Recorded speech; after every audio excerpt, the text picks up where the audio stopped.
Welcome to CSS Breakdown, Book by Book, Season 05, Episode 12. Today, we delve into Andrew Heywood's Political Theory, an introduction to explore, well, a pretty profound question. When it comes to shaping our world, should we look to the wisdom of the past, the promise of progress, or maybe the dream of a perfect future? We're about to embark on a deep dive into Heywood's insights, specifically from chapters 371 through 397. And this isn't just, dry academic stuff. It's really about how political theories fundamentally reshape and remodel the world around us. As Karl Marx famously put it, the philosophers have only interpreted the world in various ways. The point, however, is to change it. But that desire to change things and how we approach it, well, that raises some incredibly challenging questions. Indeed, it brings us face to face with these core tensions in political thought. Is change inherently desirable, or does it carry the risk of decline? Should we welcome it or perhaps resist it? And if change is seen as good, what form should it take? Cautious reform or maybe radical revolution? Underlying all of this, as you pointed out, is that powerful idea of a perfect society, a utopia. So we'll explore what utopianism truly signifies and, well, whether it's an essential engine for progress or maybe a pathway to repression. Okay, so let's start by unpacking this idea of tradition first. It's often positioned as the direct opposite of change itself, right? That's right. Edward Shills described tradition as basically anything transmitted or handed down from the past to the present. This can be anything, really. Deeply rooted customs, practices, enduring institutions, fundamental beliefs. What's particularly intriguing, I think, is how fuzzy the line can be between what we truly count as a long-standing tradition like, say, the Christian religion persisting for 2 millennia and more recent developments. Things like industrial capitalism or the welfare state. When, for example, does universal adult suffrage become something we consider a tradition? It makes you wonder, how long does something truly need to exist before it's deeply ingrained as tradition in our collective consciousness? That's a great point. So Heywood shows us that tradition isn't really a rigid, singular concept. It actually covers a surprising spectrum of approaches. He breaks it down into at least 3 distinct forms. The first is perhaps the most familiar, a clear defense of the status quo. A powerful desire for continuity, aiming to, well, eradicate change. This is a core feature we often associate with Anglo-American conservatism. And that first form, that desire for continuity, is precisely what thinkers like Michael Oakeshott championed. For him, being conservative isn't about striving for perfection, it's about preferring the familiar to the unknown, valuing the present simply for its reassurance and security. This is why customs and traditions, like the English common law existing since time immemorial, are so emphasized. They carry moral and legal authority, not necessarily because they're superior, but because they seem to embody popular consent, that very idea that it has always been that way. That idea of valuing the familiar leads directly to someone like Edmund Burke, Yeah. often called the father of Anglo-American conservatism. He had this powerful metaphor for society, seeing it as a partnership between those who are living, those who are dead, and those who are to be born. Yeah. For Burke, tradition wasn't just old habits, it was the accumulated wisdom of the past, literally tested by time. G.K. Chesterton even called it a democracy of the dead. So from this perspective, turning our backs on tradition means, well, disenfranchising generations of wisdom. Of course, not everyone buys into Burke's reverence. Critics, like Thomas Paine, pushed back hard. He argued that this devotion to tradition basically enslaves the present to the past, forcing us to accept past evils along with virtues. And the idea that institutions only survive because they work is, well, questionable, isn't it? They might survive simply because they benefit powerful elites. From this perspective, tradition can actively prevent rational debate and intellectual inquiry. It could lead to what J.S. Mill called the despotism of custom. So it begs the question, is it truly wisdom or just inertia? Right. And beyond just defending the present, Heywood identifies a more radical form of traditionalism, reclaiming the past or reaction. This is about actively turning the clock back, sometimes even with a kind of revolutionary zeal, like the 1979 Islamic Revolution in Iran, seeking to reestablish ancient Islamic principles. Exactly. Reactionaries often see history as a process of decay, and they long for some golden age. You see this in figures from Mussolini glorifying Imperial Rome to Hitler's idealization of the First Right, or even perhaps the New Right, with Ronald Reagan's frontier ideology or Margaret Thatcher's Victorian values. They're selectively pulling from history what they deem valuable, maybe laissez-faire economics for promoting growth, aiming to restore a perceived lost glory. But that golden age often feels a bit like a curated photo album, doesn't it? It tends to gloss over a lot of uncomfortable truths. The American West conquest, for instance, had its dark side, like the near genocide of Native Americans. It makes you wonder, is this just nostalgia? Can lessons from a carefully selected past truly apply to our incredibly complex present? Absolutely. And it leads to a key challenge. Can we actually reproduce past conditions? Laissez-faire policies might have spurred growth in the 19th century, sure, but their impact today could be profoundly different due to drastically changed historical circumstances. The past isn't a blueprint you can just relay. Then there's a third, almost paradoxical form of traditionalism, Heywood points out. Change in order to conserve. This is sort of an enlightened traditionalism, accepting that some change is inevitable, and pragmatically understanding that resisting it might risk even greater upheaval. It's like the willow bending before the storm, not the proud oak that gets uprooted. This is an approach also associated with Edmund Burke, actually. He argued that the French monarchy's stubborn absolutism led directly to revolution, while the English monarchy survived precisely because it accepted constitutional constraints as seen in the Glorious Revolution of 1688. This pragmatic flexibility allowed Anglo-American conservatism to adapt over time to things like constitutionalism, democracy, and even aspects of the social welfare state. So this view often suggests that history is largely beyond our direct control, maybe dictated by a pattern of nature, something we should try to flow with, not fight against. However, this form of conservatism faces its own challenges, doesn't it? It's incredibly difficult to distinguish what truly constitutes natural changes that must be accepted from those that should be resisted, especially without the benefit of hindsight. And sometimes, reform can actually heighten expectations. It can inadvertently pave the way for even more radical change, much like Gorbachev's reforms in the Soviet Union ultimately hastened its demise. It's tricky. Okay, so from the steady pull of tradition, let's now shift our focus. Let's look at the relentless push forward, the idea of progress. This concept of the forward march of history really seemed to catch fire in the 17th century with the rise of rationalism in science. That's right. That's when reason and science kind of burst onto the scene, offering a completely new way to acquire objective knowledge, freeing humanity, arguably, from religious dogma. Suddenly, armed with reason, we weren't just passively interpreting the world. There was this belief we could actively shape our own destinies. It's the belief that problems have solutions, obstacles can be overcome, and that each generation builds on the accumulated knowledge of the last, rather than being, shackled by it. And that faith in inevitable progress is clearly visible in terms we still use, like modernization and development. To be modern implies an advance, right? A movement away from the old-fashioned. Politically, this often points toward constitutional government, civil liberties, democratic rights, basically. A liberal democratic system seems to be the endpoint. And socially, it's linked to industrialization and affluence. This perspective, if we step back to see the broader implications, often implies that Western societies are somehow in the vanguard, mapping out a singular path for all others to follow. But of course, this idea of progress isn't universal. Many in the developing world see this as a very Western-centric view, one that tends to ignore other rich cultural traditions and alternative models of development. And it makes you wonder, can we truly apply a single blueprint to remodel the entire world? Oakeshott, the conservative we mentioned earlier, would definitely warn that sometimes the cure may be worse than the disease when we try to engineer society based on our, perhaps, limited rational understanding. That's a crucial point. And it leads us directly into the two main strategies for enacting progress, doesn't it? If we accept progress as possible, how do we get there? Through reform or through revolution? Let's start with reform. Now, while its earliest meaning was literally to reform or restore an original order, like the Protestant Reformation, in modern usage, it's really about innovation and betterment.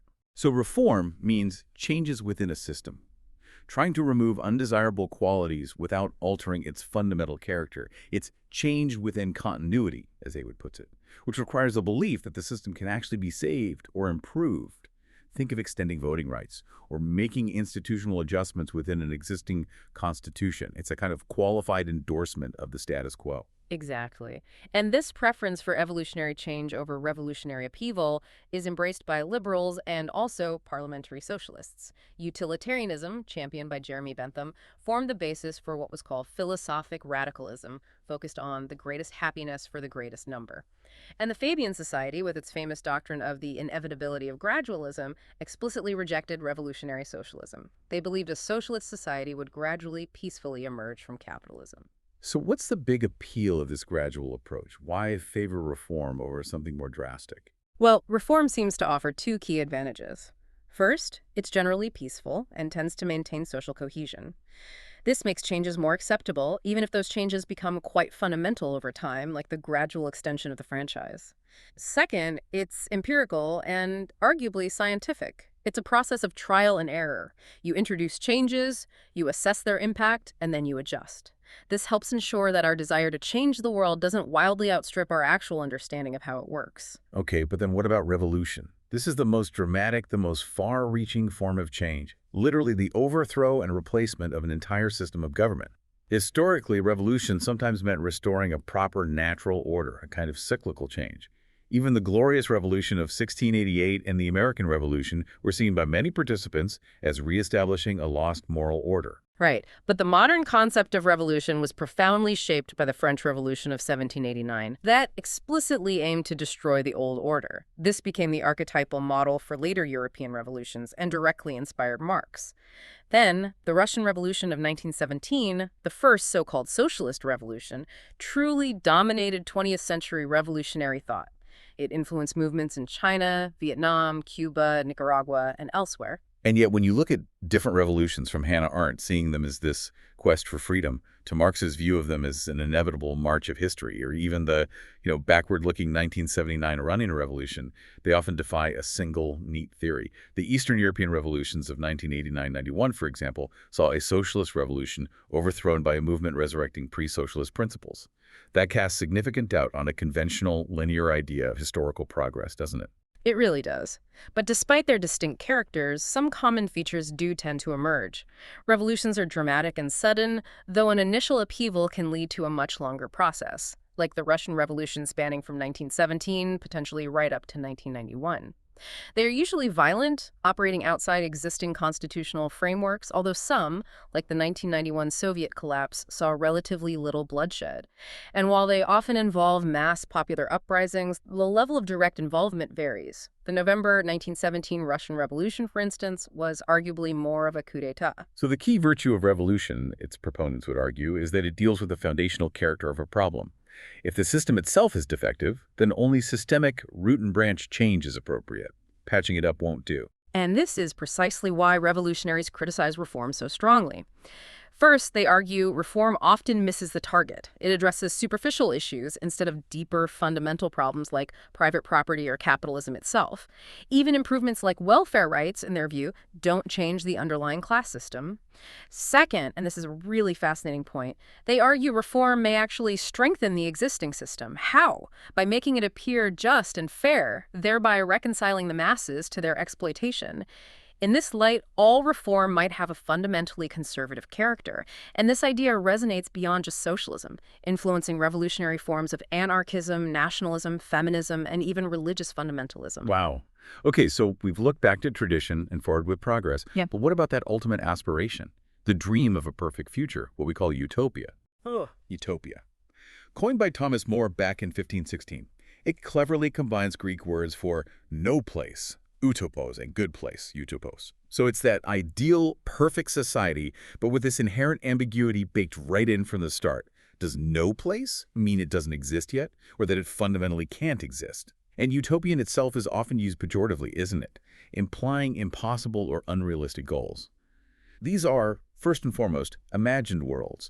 They have roots in ancient myths of a golden age or paradise, think of the Garden of Eden, or Plato's Republic, which describes this ideal society of wisdom, justice, and order led by philosopher kings. And it's interesting to consider the flip side, too. Yeah. Dystopias. They're like inverted utopias, aren't they? Highlighting dangerous trends in society by pushing them to their extreme. We see this so powerfully in Aldous Huxley's Brave New World with its mass production of humans and freedom suppression via drugs, or George Orwell's 1984 with its terrifying vision of excessive state control and pervasive propaganda. Evgeny Zamyatin's. We also offered a really potent critique of Soviet society by taking its implications to their logical, chilling conclusion. Definitely. And while political utopias vary widely, certain common themes do tend to recur. They typically envision the abolition of want, either achieving material abundance or, maybe in green utopias, by embracing simple living. They also usually feature social harmony and the absence of conflict, which, let's be honest, often requires incredibly optimistic assumptions about human nature. And ultimately, they promise full emancipation and unbounded personal freedom, sometimes even with limited or no government at all. And it's not just one political ideology that has embraced these utopian features, is it? We see strains of it kind of across the spectrum. Absolutely. Feminism often envisions a post-patriarchal society. Green politics seeks harmony with nature.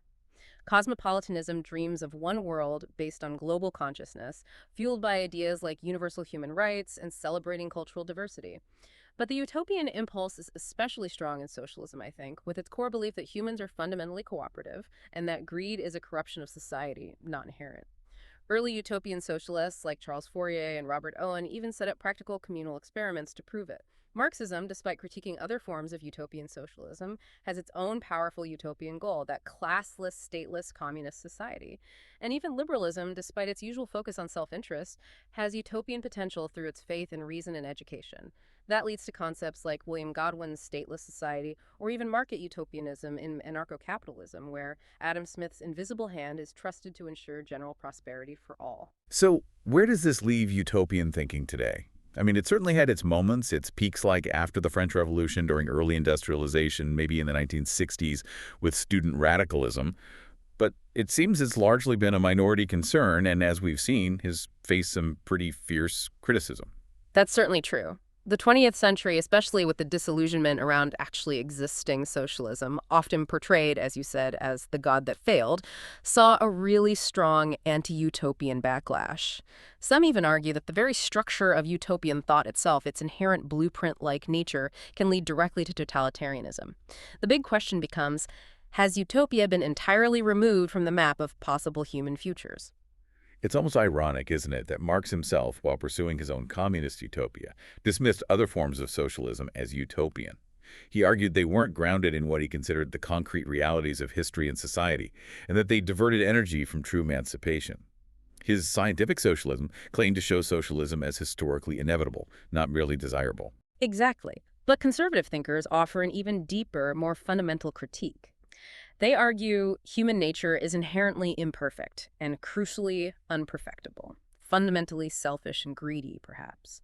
Therefore, any grand project of social engineering designed to create universal goodness is, in their view, doomed to fail from the start. Utopian projects from this perspective also suffer from what Oakeshott called the arrogance of rationalism, claiming to understand the incomprehensible, often leading to outcomes wildly different from their stated ideals, as seen perhaps in the huge mismatch between Marx's vision of communism and 20th century realities. And then you have liberal thinkers like Karl Popper and Isaiah Berlin, who were deeply influenced by the horrors of 20th century totalitarianism. They also saw utopianism as profoundly dangerous. Popper argued it's ultimately self-defeating and inherently breeds violence because these ideal ends cannot be determined scientifically or universally agreed upon. That inevitably leads to conflict and the suppression of dissent when you try to impose one vision. Berlin really expands on that. He warns against utopianism's monistic tendencies, this search for a single universal path to perfection. This one true way mentality inherently denies legitimacy to alternative viewpoints, alternative ways of life, ultimately leading, he feared, to intolerance and repression. For Berlin, conflicts of values are intrinsic, unavoidable parts of human life. The purpose of politics isn't to find a single path to perfection, but rather to create conditions where people with different, often conflicting priorities can somehow live together peacefully. This brings up a really profound question. Is utopia, in principle, actually impossible, or even undesirable if it requires uniformity? It certainly seems like we've seen a clear turning away from utopianism since the highs of the 1960s and 70s. It seems linked to a general de-radicalization, maybe. Modern protest movements often seem to focus more on highlighting existing failings rather than detailing a comprehensive desired future society. And that growing, maybe dystopian pessimism is fueled by some powerful forces today. The collapse of communism, for one, which seemed to narrow economic options down to merely alternative forms of capitalism. The pervasive sense of impending ecological disaster and climate change, creating vivid doomsday scenarios. And even science, which once promised utopia, now highlights existential threats.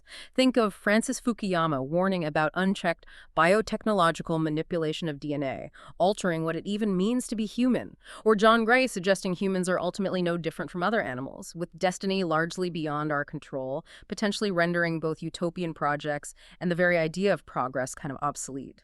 Wow. So we've really journeyed through these monumental ideas today. The enduring pull of tradition, the relentless push of progress with its challenging paths of reform and revolution, and the ambitious, yet increasingly scrutinized, dream of utopia. What's clear, I think, is that political theories aren't just abstract ideas to be debated in academic halls. Not at all. They are constant wrestling matches with these fundamental questions of change. Do we seek continuity, incremental advancement, or a radical reimagining of society? And these aren't just historical debates. They profoundly shape how we approach every single challenge, every policy decision, every aspiration we have for our communities and our world right now. So as you reflect on shaping your world, what guides your hand most strongly? Is it the familiar comfort, the tested wisdom perhaps of tradition? Is it the relentless drive of progress? Or is it that audacious, perhaps elusive dream of a perfect utopia? And maybe consider this final thought. If the very idea of a perfect future, of utopia, has indeed become less fashionable, less thinkable, what implications does that have for our collective capacity to even envision and then truly strive for a better world, even if not a perfect one? And what might it take for utopian thinking, maybe in a new form, to regain its place, not as a rigid blueprint for repression, but perhaps as a dynamic source of powerful, necessary aspiration?